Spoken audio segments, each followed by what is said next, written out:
Starship Troopers, Cassette 4. That night, I tried to figure out how such things could be kept from happening. Of course, they hardly ever do nowadays, but even once is way too many. I never did reach an answer that satisfied me. This Dillinger, he looked like anybody else, and his behavior and record couldn't have been too odd, or he would have never reached Camp Curry in the first place. I suppose he was one of those pathological personalities you read about. No way to spot them. Well, if there was no way to keep it from happening once, there was only one sure way to keep it from happening twice, which we had used. If Dillinger had understood what he was doing, which seemed incredible, then he got what was coming to him. Except that it seemed a shame that he hadn't suffered as much as had little Barbara Ann. He practically hadn't suffered at all. But suppose, as seemed more likely, that he was so crazy that he had never been aware that he was doing anything wrong. What then? Well, we shoot mad dogs, don't we? Yes, but being crazy that way is a sickness. I couldn't see but two possibilities. Either he couldn't be made well, in which case he was better dead for his own sake and for the safety of others, or he could be treated and made sane, in which case, it seemed to me, if he ever became sane enough for civilized society, and thought over what he had done while he was sick, what could be left for him but suicide? How could he live with himself? And suppose he escaped before he was cured and did the same thing again, and maybe again. How do you explain that to bereaved parents, in view of his record?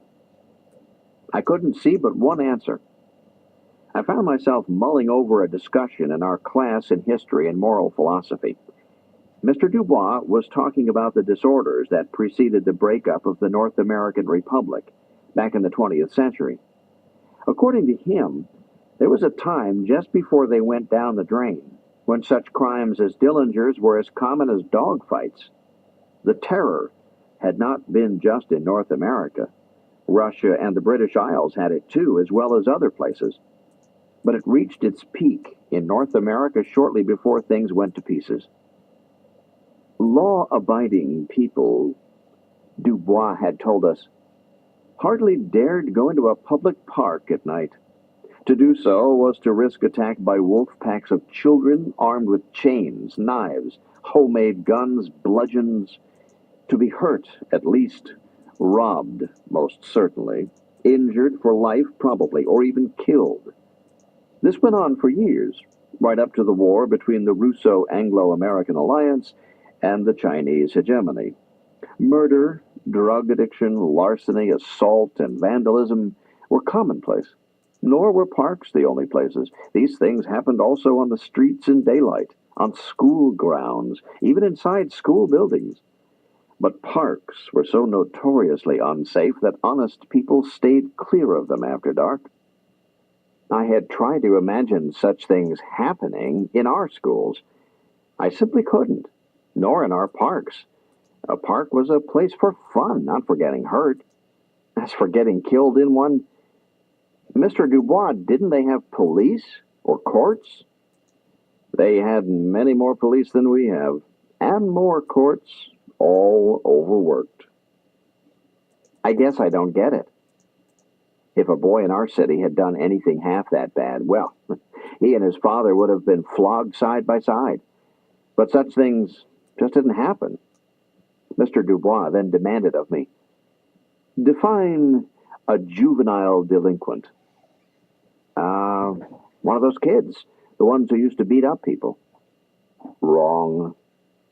Huh? But the book said, my apologies. Your textbook does so state, but calling a tail a leg does not make the name fit. Juvenile delinquent is a contradiction in terms, one which gives a clue to their problem and their failure to solve it. Have you ever raised a puppy? Yes, sir. Did you housebreak him? Yes, sir, eventually. It was my slowness in this that caused my mother to rule that dogs must stay out of the house. Ah, yes. When your puppy made mistakes, were you angry?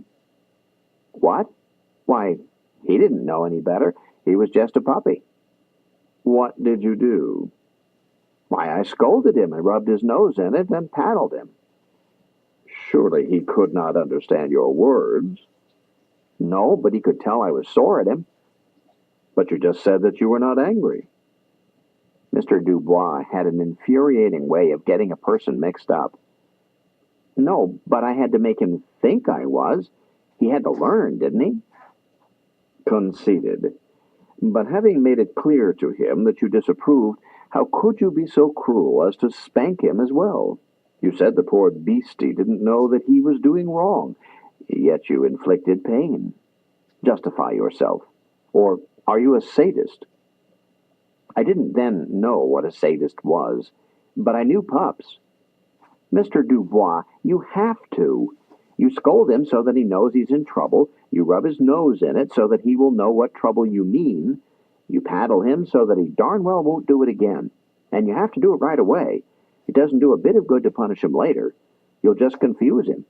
Even so, he won't learn from one lesson, so you watch and catch him again and paddle him still harder. Pretty soon he learns. But it's a waste of breath just to scold him. Then I added, I guess you've never raised pups.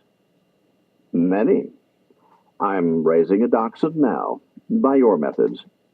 Let's get back to those juvenile criminals. The most vicious averaged somewhat younger than you here in this class, and they often started their lawless careers much younger.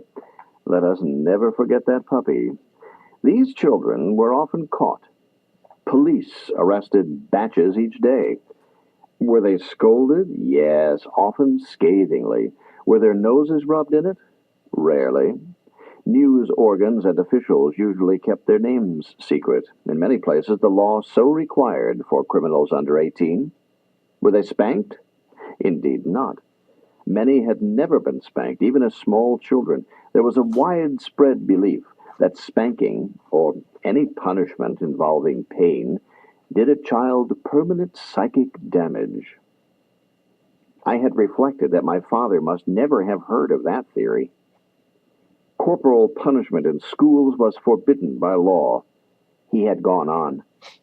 Flogging was lawful as sentence of court only in one small province, Delaware, and there only for a few crimes and was rarely invoked. It was regarded as cruel and unusual punishment. Dubois had mused aloud. I do not understand objections to cruel and unusual punishment. While a judge should be benevolent in purpose, his awards should cause the criminal to suffer. Else there is no punishment. And pain is the basic mechanism built into us by millions of years of evolution, which safeguards us by warning when something threatens our survival. Why should a society refuse to use such a highly perfected survival mechanism? However, that period was loaded with pre-scientific pseudo-psychological nonsense. As for unusual, punishment must be unusual, or it serves no purpose. He then pointed his stump at another boy. What would happen if a puppy were spanked every hour? Probably drive him crazy. Probably. It certainly will not teach him anything. How long has it been since the principal of this school last had to switch a pupil? I'm not sure, about 2 years. The kid that swiped, never mind. Long enough. It means that such punishment is so unusual as to be significant, to deter, to instruct. Back to these young criminals. They probably were not spanked as babies. They certainly were not flogged for their crimes. The usual sequence was, for a first offense, a warning, a scolding, often without trial. After several offenses, a sentence of confinement, but with sentence suspended and the youngster placed on probation. A boy might be arrested many times and convicted several times before he was punished, and then it would be merely confinement, with others like him, from whom he learned still more criminal habits. If he kept out of major trouble while confined, He could usually evade most of even that mild punishment, be given probation, paroled, in the jargon of the times. This incredible sequence could go on for years, while his crimes increased in frequency and viciousness, with no punishment whatever, save rare, dull but comfortable confinements. Then, suddenly, usually by law on his 18th birthday, this so-called juvenile delinquent becomes an adult criminal, and sometimes wound up in only weeks or months in a death cell awaiting execution for murder. You. He had singled me out again. Suppose you merely scolded your puppy, never punished him, let him go on making messes in the house, and occasionally locked him up in an outbuilding, but soon let him back into the house with a warning not to do it again. Then one day you notice that he is now a grown dog and still not housebroken, whereupon you whip out a gun and shoot him dead. Comment, please? Why, that's the craziest way to raise a dog I ever heard of. I agree. Or a child. Whose fault would it be? Why, mine, I guess. Again, I agree, but I'm not guessing. Mr. Dubois, a girl blurted out. But why?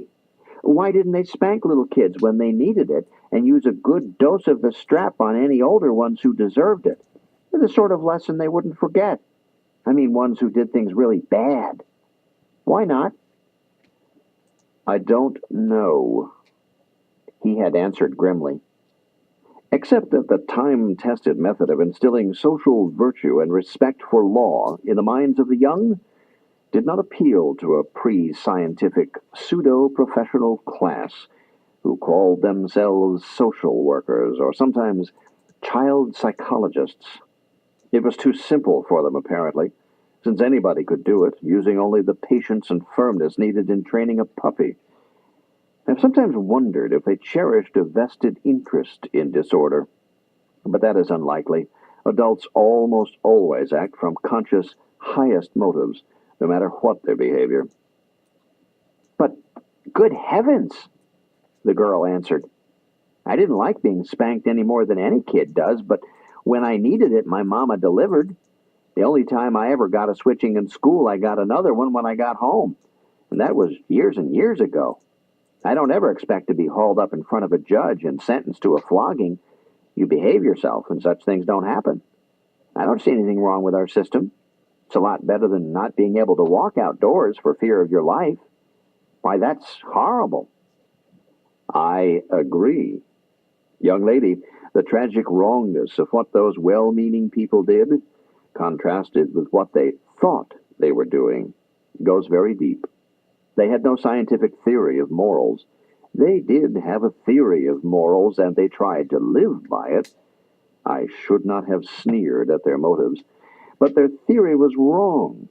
Half of it fuzzy-headed wishful thinking, half of it rationalized charlatanry. The more earnest they were, the farther it led them astray. You see, they assumed that man has a moral instinct. Sir? I thought, but he does. I have. No, my dear, you have a cultivated conscience, a most carefully trained one. Man has no moral instinct. He is not born with moral sense. You were not born with it. I was not. And a puppy has none. We acquire moral sense. When we do, through training, experience, and hard sweat of the mind. These unfortunate juvenile criminals were born with none, even as you and I, and they had no chance to acquire any. Their experiences did not permit it. What is moral sense? It is an elaboration of the instinct to survive. The instinct to survive is human nature itself, and every aspect of our personalities derives from it.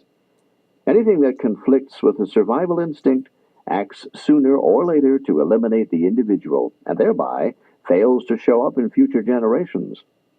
This truth is mathematically demonstrable, everywhere verifiable. It is the single eternal imperative controlling everything we do. But the instinct to survive, he had gone on, can be cultivated into motivations more subtle and much more complex than the blind brute urge of the individual to stay alive. Young lady, what you miscalled your moral instinct was the instilling in you by your elders of the truth that survival can have stronger imperatives than that of your own personal survival. Survival of your family, for example, of your children when you have them, of your nation if you struggle that high up the scale, and so on up. A scientifically verifiable theory of morals must be rooted in the individual's instinct to survive, and nowhere else, and must correctly describe the hierarchy of survival, note the motivations at each level, and resolve all conflicts. We have such a theory now. We can solve any moral problem on any level. Self-interest, love of family, duty to country, responsibility toward the human race. We are even developing an exact ethic for extra-human relations. But all moral problems can be illustrated by one misquotation. Greater love hath no man than a mother cat dying to defend her kittens.